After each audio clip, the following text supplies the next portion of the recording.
اور حدیث مبارکہ میں ہے کہ مشقت کے وقت وضو کرنا، یعنی آپ کا دل نہیں چاہ رہا، 20 ساکس پہنی ہے، جرسی پہنی ہے، اور آپ کا دل نہیں چاہ رہا اٹھ کے وضو کریں، مشقت کے وقت وضو کرنا، ایک نماز کے بعد دوسری نماز کا انتظار کرنا، یہ گناہوں کو دھوتا ہے۔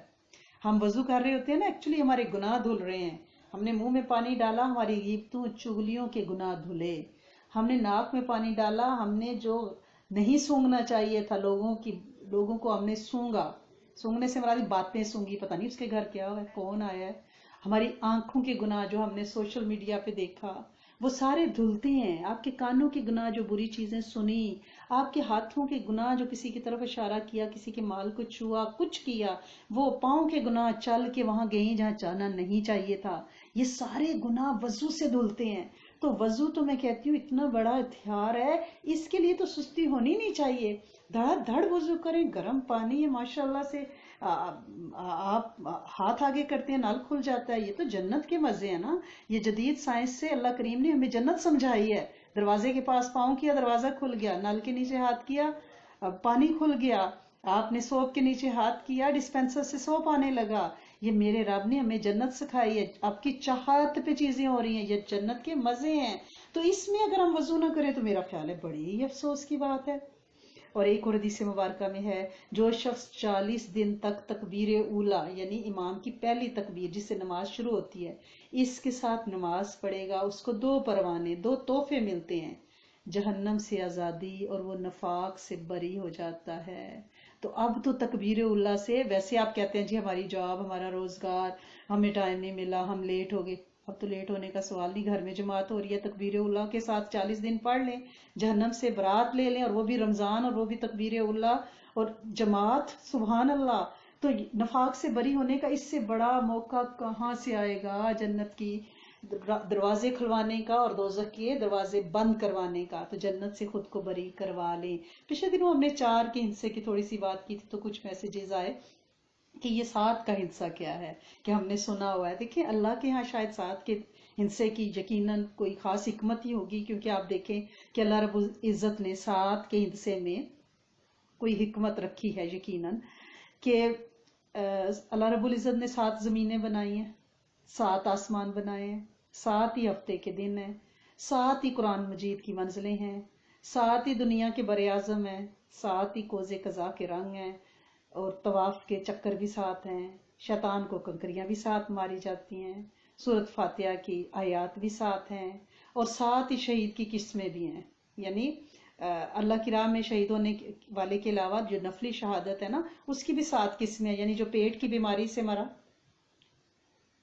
آج کل ہمارے کتنے جاننے والے ہیں وہ پیٹ کے مختلف اعضاء کا کینسر بتاتے ہیں، تو میں نے کہتی ہوں آپ کو تو مبارک ہو، موت تو آنی ہے جب بھی آنی ہے، لیکن آپ پیٹ کی بیماری میں تو ہیں نا، تو شہادت کی موت، ڈوب کر مرنے والا، نمونیا سے مرنے والا، طاعون سے مرنے والا، پلیگ وبا، آگ میں جل کر مرنے والا، کسی چیز کے دیوار وغیرہ کے نیچے آ کر دب کر مرنے والا، وہ عورت جو حیض اور نفاس سے ہو، پریگننٹ ہو، ڈلیوری کے دوران مر جائے، وہ بھی شہید ہے، تو یہ بھی 7 ہیں۔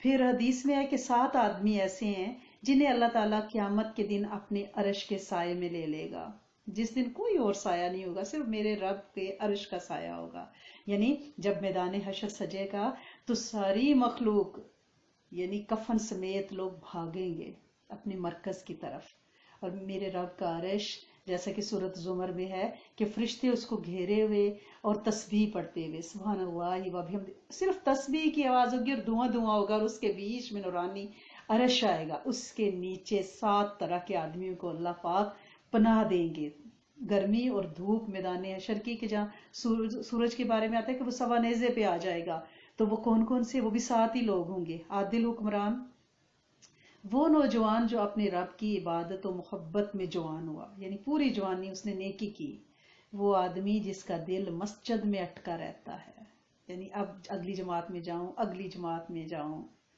2 شخص جو آپس میں خالص اللہ کے لیے محبت کریں، دنیا کی کوئی غرض نہ ہو، یہ کام تو ہم کر سکتی ہیں کہ ہم ایک دوسرے کے لیے اپنے دل میں بات دہرائیں کہ اللہ کریم میں اس بی بی کو اس لیے چاہتی ہوں کہ اس کے دل میں اللہ کے لیے محبت ہے، میں خالص اللہ کے لیے چاہتی ہوں، تو یہ آپ ضرور کر لیں، یہ ہمارے بڑا آسانی سے ہم اس کو الحمدللہ رب العالمین کر سکتی ہیں۔ اور ایک وہ شخص جسے حسب نسب والی خوبصورت عورت برائی کی دعوت دے اور وہ کہے کہ میں اللہ سے ڈرتا ہوں، سبحان اللہ۔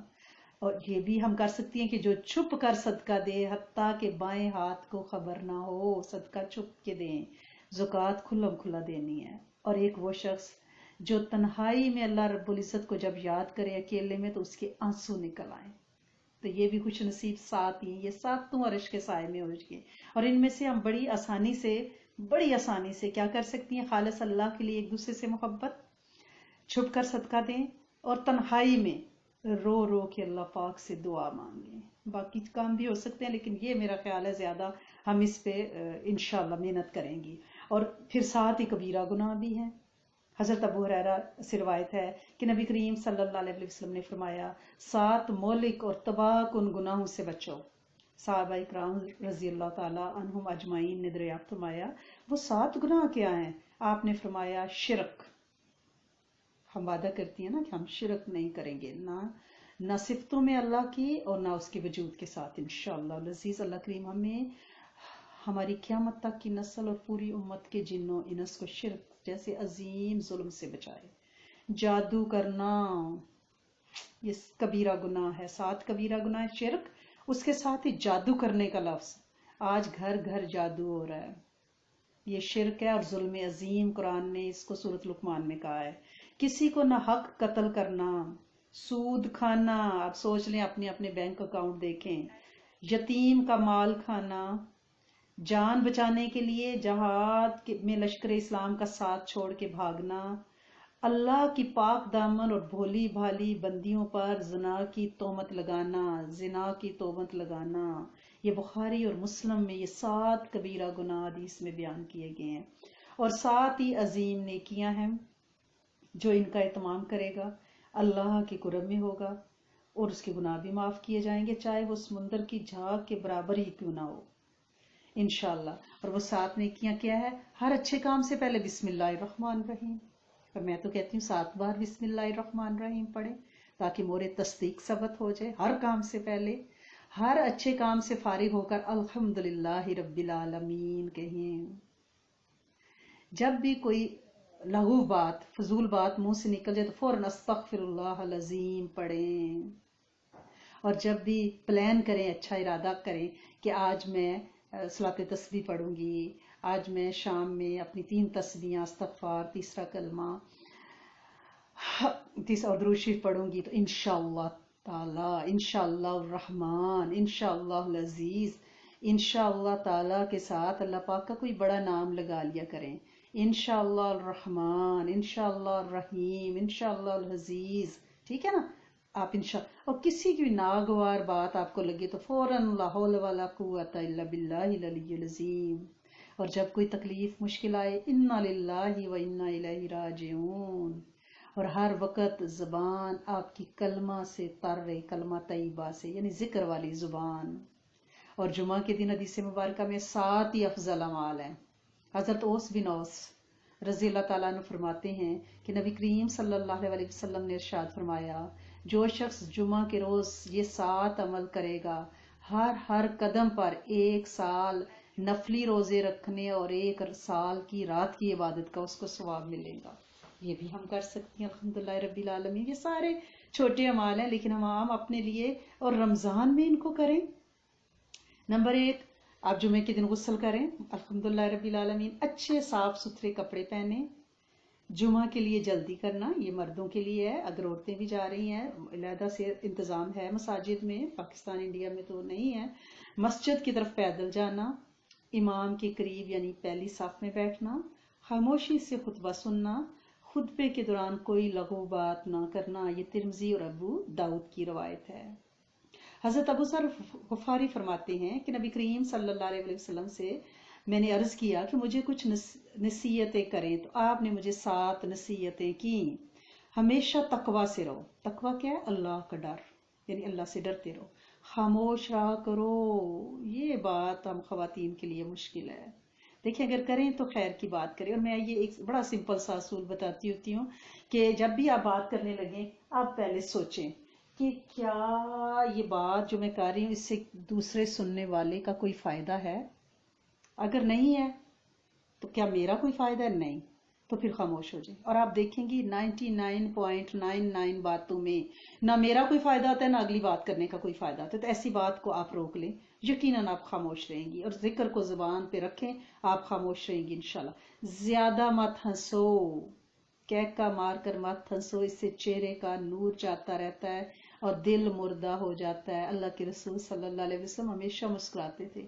جب بہت زیادہ کسی نے مسکراہٹ ان کی دیکھی ہے تو آپ کے دندان مبارک نظر آتے تھے.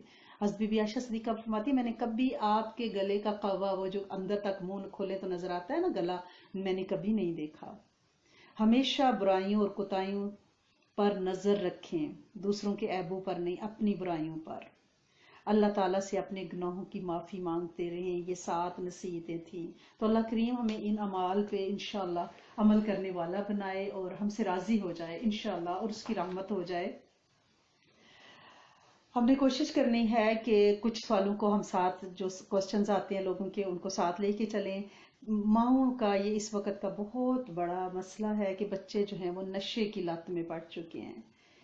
بیک ہوم سے بھی ایسے کوسچنز آ رہے ہیں، یہاں سے بھی. اور ان دنوں کیونکہ وائرس کی وجہ سے ہم لوگ کوارنٹین میں ہیں، سیلف آئسولیشن میں ہیں، سوشل ڈسٹینسنگ کر رہے ہیں. تو اس وقت مائیں کہہ رہی ہیں کہ بچوں کے نشے کیونکہ ٹوٹ رہے ہیں اور انہیں باہر جانا ہوتا ہے. جب ہم انہیں روکتی ہیں تو وہ کرینکی ہوتے ہیں، بدتمیزی پہ اتر آتے ہیں. اور رمضان میں گھر کا ماحول جو ہے وہ خراب ہو رہا ہے، یا وہ اپنے باتھ روموں میں گھسے رہتے ہیں اور وہاں سے نکلتے نہیں ہیں، وہاں پہ سوٹے لگاتے ہیں. تو ان کے لیے یہ ہے کہ جب بھی بچہ باتھ روم میں ہو تو ماں مجاہدہ کرے، اس کے واش روم کی دعا اس کے بیہاف پہ مسلسل پڑھے. واش روم کی دعا نشوں سے بچانے کے لیے بڑا بھاری عمل ہے.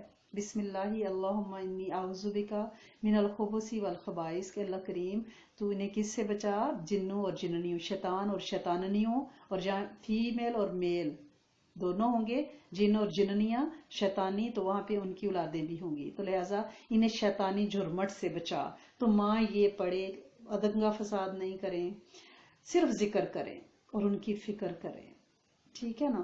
اور یہ جو نشہ ہے نا، ایکچولی یہ بد نظری سے پھیلا ہے، بد نگاہی سے. کیونکہ قرآن کہتا ہے نگاہ کی حفاظت کرو تو شرمگاہ بھی بچے گی. نگاہ کی حفاظت ہوئی نہیں، گھروں میں بڑے بڑے ٹی وی، سوشل میڈیا. اب تو ہر گھر میں، ہر ہاتھ میں، بچے بوڑھے جوان، پڑھا لکھا ان پڑھ، اس کے ہاتھ میں انگارہ ہے سیل فون کے نام پہ. اور اس میں جو جو چیزیں آئیں پھر اس پہ آپ سوشل میڈیا پہ کہاں کہاں گئے. پھر نشے میں، کیونکہ وہ سکھ وہ جو دیکھا نا تو اس سے پھر شہوت بڑھی.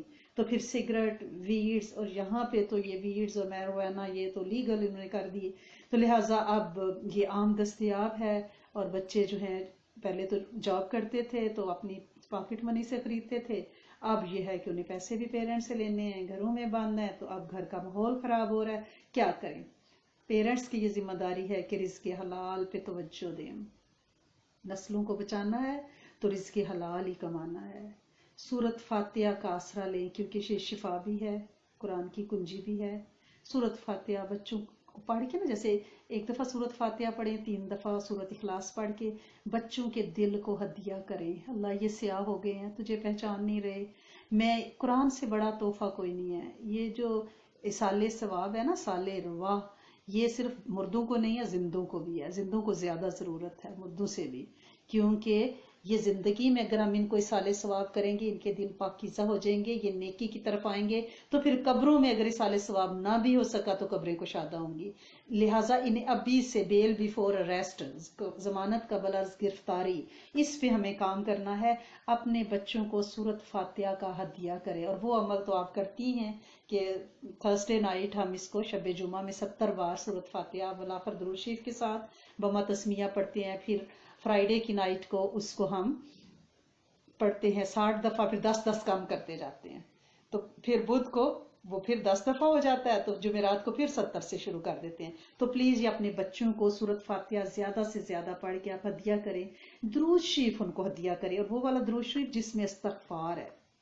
میں نے آپ سے کہا تھا نا کہ اللہم صلی علی سیدنا محمد، اگر آپ اتنا ہی پڑھ لیں نا، اللہم صلی علی سیدنا محمد استغفر اللہ العظیم، یا اللہم صلی علی محمدin و علی آل محمدin استغفراللہ العظیم.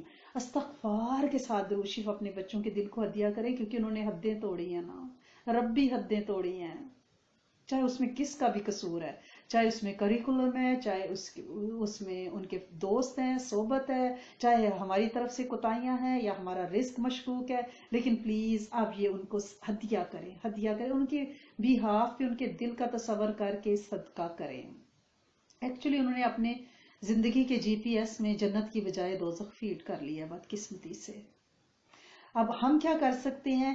شاید ان کے کھانے میں کسی طور، جیسے وہ دودھ سحری میں لسی کچھ پیتے ہیں، دہی کسی بھی چیز میں شہد انہیں کھلائیں، کیونکہ قرآن نے اسے شفا کہا ہے اور یہ جسمانی روحانی روگوں کی شفا ہے.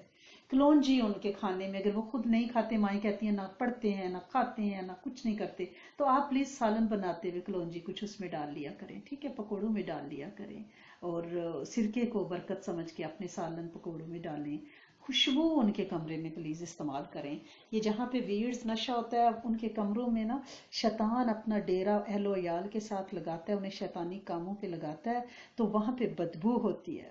ایک تو وہ ویڈز کی بدبو ہوتی ہے، دوسری شیطانی جناتی چیزوں کی، اور جناتی چیزیں شیطانی چیزیں وہاں ہی جاتی ہیں جہاں گند ہو. دیکھیں باتھ روم ان کا ٹھکانہ ہے گند، بازار ان کے بیٹھنے کی جگہ ہے گند، بد نظری.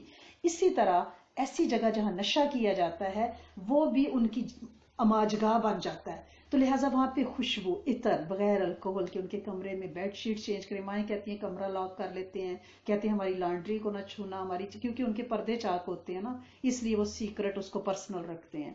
تو بہرحال خوشبو کسی طرح اگربتی پہ کے اوپر آپ درود شریف ذکر کر کے، کسی بھی طرح کی عود، کوئی بھی خوشبو جو آپ کو اویلیبل ہے، الیکٹریکل جو بھی ڈیوائسز خوشبو والی آ رہی ہیں، کینڈلز، ان پہ دم کریں پہلے اور وہ ان کے کمروں میں جلائیں، تاکہ ان کو، کبھی تو وہ کمرہ کھولتے ہی ہوں گے نا سحری افطاری پہ، اور ان کی ڈیوائسز پہ یا حفیظ و یا سلام کا غائبانہ بھی دم کریں. اللہم بسمک یا حفیظ و یا سلام، یہ اللہ پاک کے جتنے بڑے نام ہیں اس کی تاثیر اللہم بسمک میں آ جاتی ہے.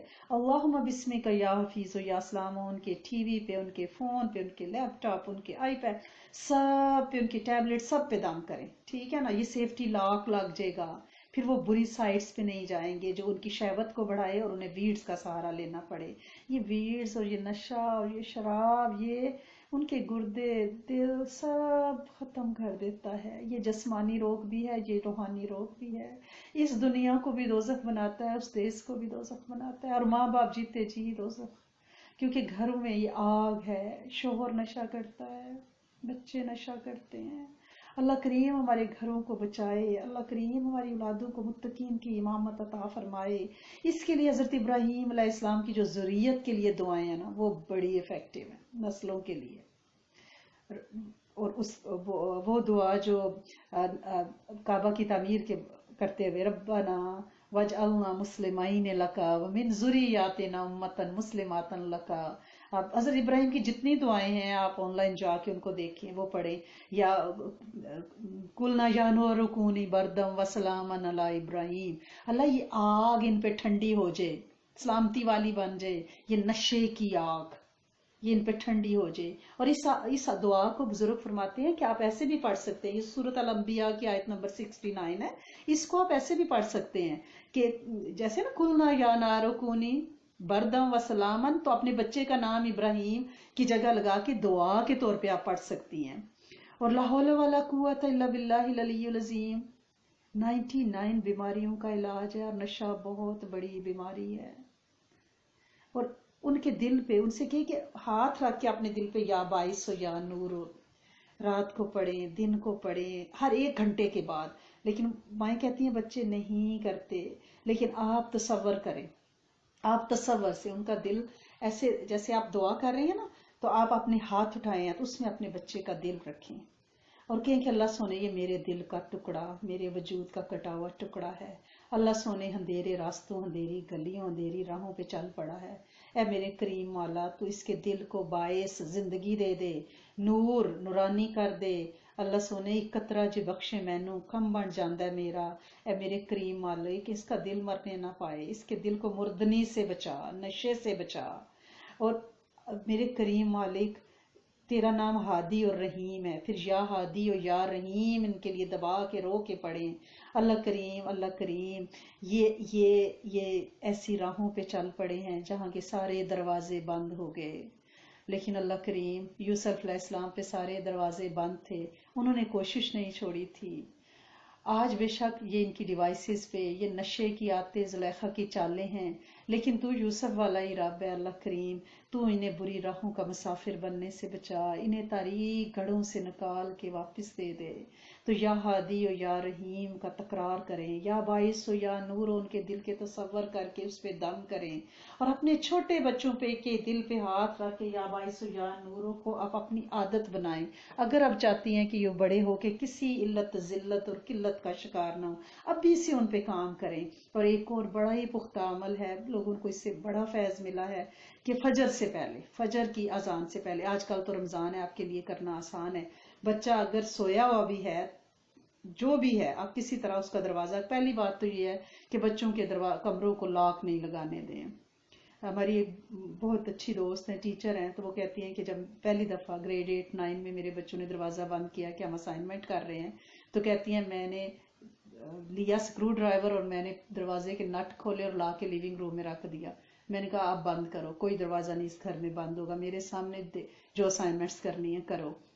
تو اگر تو آپ ایسی دھڑلے والی ماں ہیں اور وقت ابھی نہیں وہاں پہنچا کہ بچے جو ہیں وہ آپ کو آنکھیں دکھائیں، تو آپ یہ کریں، لیکن آپ کیا کریں، ان کے کمرے میں فجر سے پہلے سورۃ اللہب 19 دفعہ بغیر بسم اللہ کے پڑھیں، بہت پاورفل ہے، شاید لہب کے ہاتھ ٹوٹیں تو یہ نشے لہب کے ہاتھ کی طرح ٹوٹ جائیں گے انشاءاللہ۔ تو آپ 19 دفعہ یہ سورت جو ہے نا ان کے کمرے میں دم کریں، 19 دفعہ فجر سے پہلے لیکن کرنی ہے، رات میں یہ کرنا ہے۔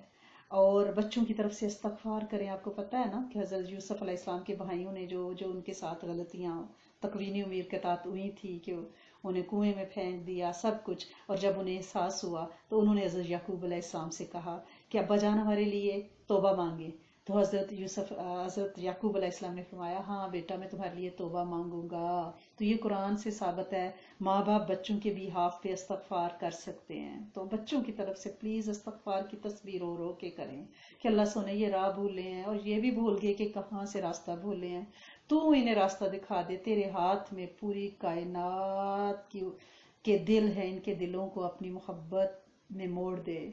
اور دعا مانگیں اللہ کریم سے کہ اللہ کریم انہیں ہدایت پہ رکھے، اور پھر دعا اپنی نسلوں کے لیے، پھر پوری امت کے جن و انس کے لیے ضرور مانگیے گا۔ جتنے افراد کے لیے آپ مانگیں گے نا اتنی ملٹی پلائی ہو کے آپ کی نسلوں کو انشاءاللہ لگے گی۔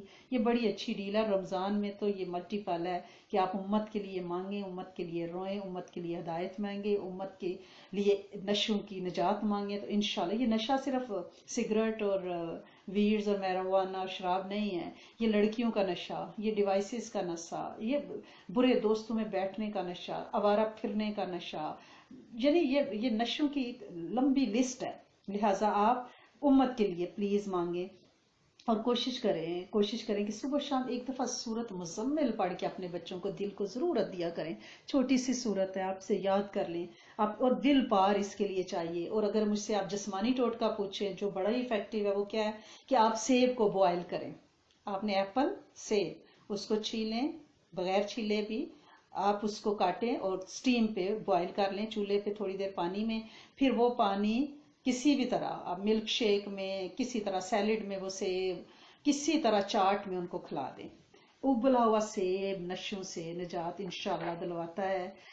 ایک ہماری دوست کا میسج تھا جو مجھ سے سکپ ہو گیا تھا، کہ انہوں نے آج مجھے وہ ملا تو میں اس کو آنسر کر رہی ہوں، کہ انہوں نے کہیں اور ان کا کوئی بھی بھانجا بھتیجا جماعت کے ساتھ نماز پڑھاتا ہے، تو انہوں نے فون کے اوپر اس جماعت کے پیچھے تراویح پڑھی ہے، قرآن سنا ہے۔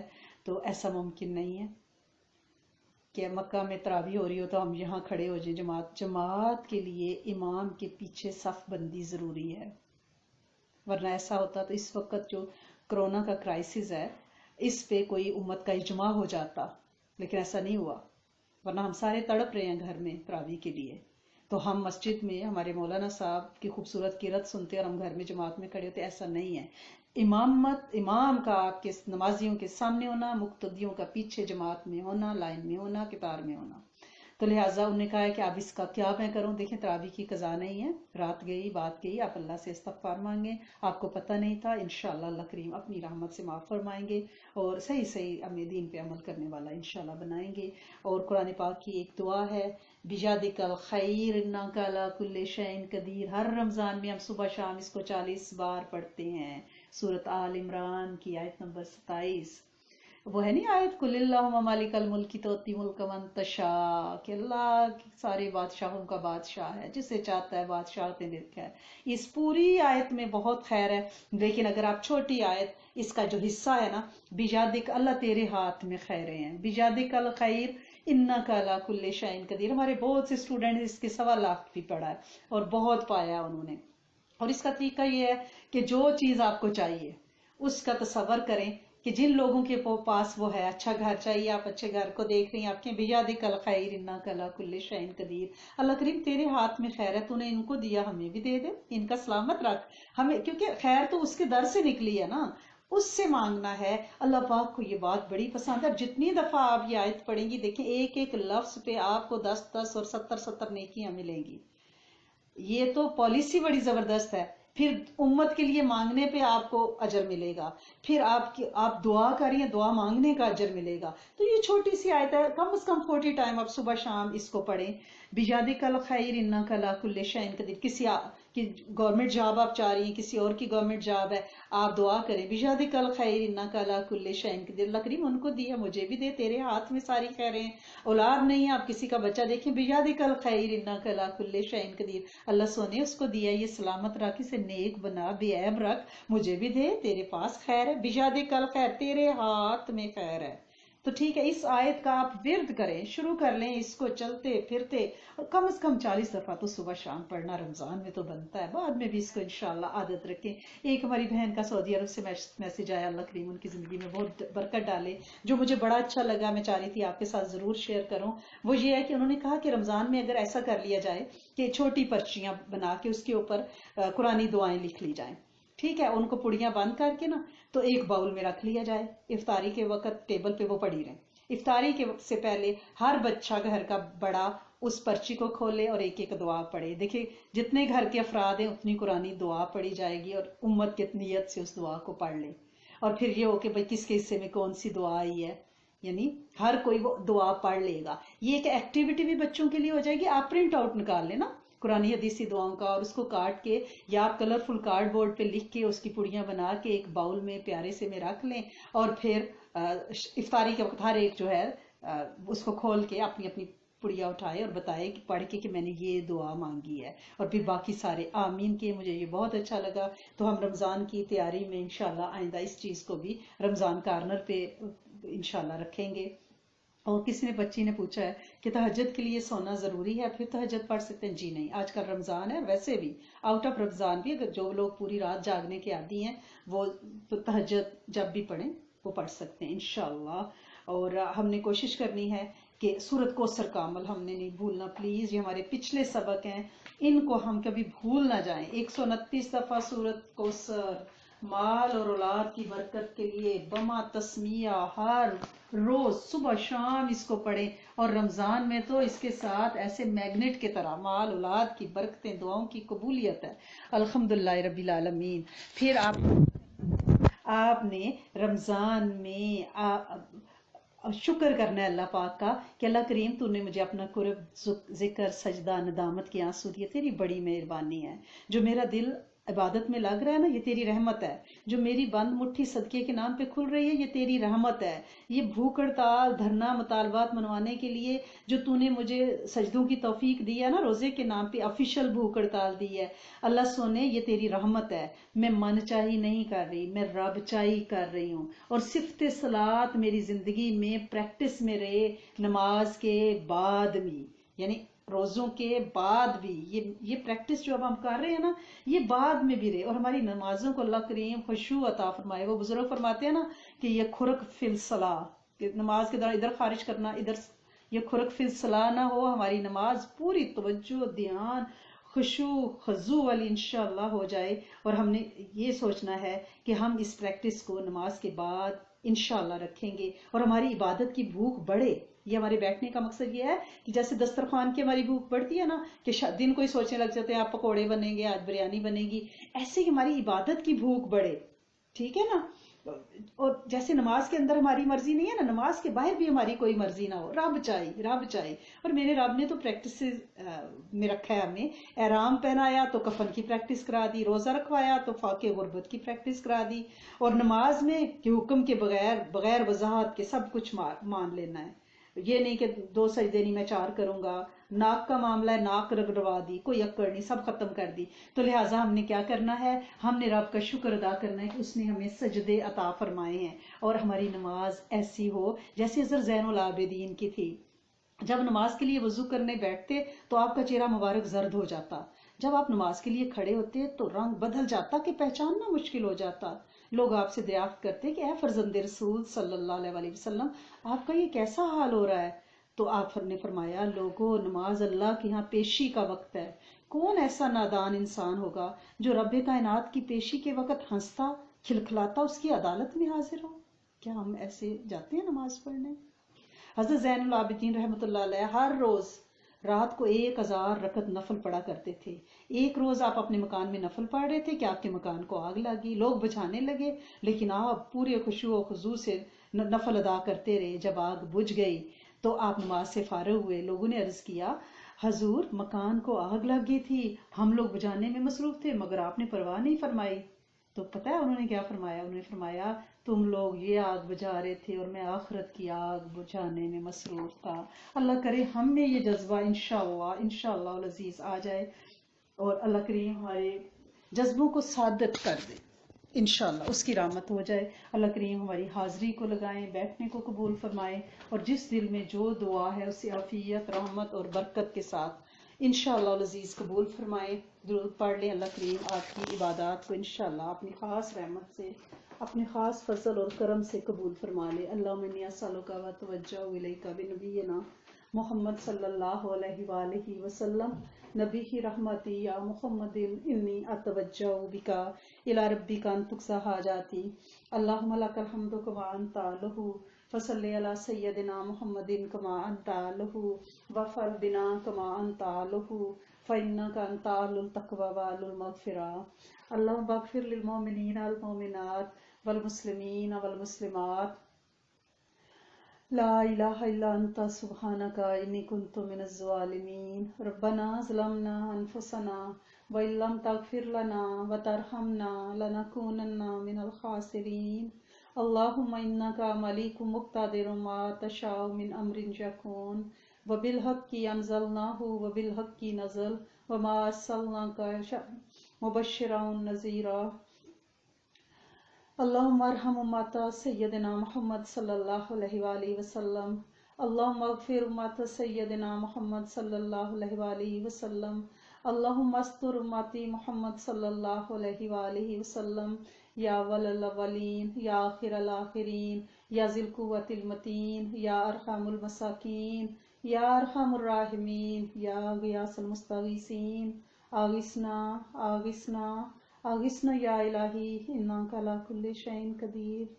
اللہ کریم تیرے بندے روزے رکھ کے خود کی دھلائی کر رہے ہیں، خود کو اللہ کریم پاک صاف کرنا چاہ رہے ہیں. اللہ کریم روزہ جلا دیتا ہے برائیوں گناہوں کو. اللہ کریم ہم کوشش کر رہے کہ ہم پورے تقوی کے ساتھ روزے رکھیں، پورے اخلاص کے ساتھ. اللہ کریم ہمارے پاس تو صرف کوشش ہی ہے، عطا تو نے فرمانا ہے. اللہ کریم ہماری مدد فرمائیں، ہماری یاوری فرمائیں. ہمارا یہ بیٹھنا ایک دوسرے کی یاد دہانی ہے. اللہ کریم اس سبق کو ہمیں بھی یاد کرائیں اور ہماری نسلوں کو بھی نہ بھولے، اور امت کے جن و انس تک یہ اعمال پہنچانے کی توفیق عطا فرمائیں. اور اللہ کریم اس بولنے، کہنے، سننے میں کوئی حد ادب، غلطی، دانستہ نادانستہ اللہ کریم معاف فرما دیں. اے رحمان مالک معاف فرما دیں، کرم فرما دیں. اللہ کریم پوچھنا فرمائیے گا آخرت میں. اللہ کریم معاف فرما دیں اور صحیح بول زبان کو عطا فرمائیں. اللہ کریم تیری مہربانی کہ زبان سلامت ہے، تیری مہربانی کہ آواز سلامت ہیں، تیری مہربانی کہ سننے والے کان سلامت ہیں.